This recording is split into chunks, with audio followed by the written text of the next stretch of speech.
SIR নিয়ে আপনারা আতঙ্কিত হবেন না। আজকেও বলছি, এসআইআর নিয়ে আতঙ্কিত হবেন না। আপনাদের ডকুমেন্টস আপনারা রেডি করুন।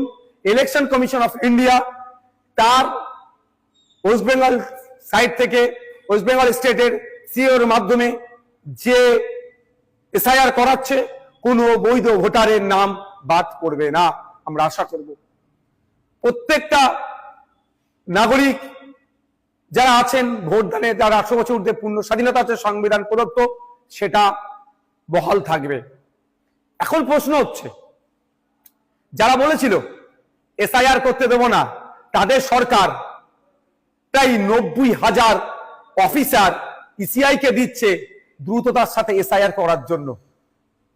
এখন অফিসারগুলো এসআইআর করতে যাবে, বুথ ধরে যাবে।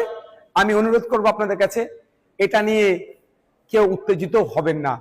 কারণ এই অফিসার যারা যাবে তাদের আপনারা একটা বিষয় নোট করে রাখবেন, সেটা তার নাম, তার কন্ট্যাক্ট নাম্বার, সে কোন ডিপার্টমেন্টে চাকরি করে, আর তাকে এসআইআর এর জন্য ইনক্লুড করা হয়েছে তার প্রমাণপত্র আপনারা নিয়ে রাখবেন। যদি অফিসার কোনো বৈধ ভোটারকে ডি ভোটার, ডাউটফুল ভোটার, অবৈধ ঘোষণা করে, তার বিরুদ্ধে আইনত লড়াইয়ের একটা জায়গা থাকবে। এই লোকটি কে ছিল?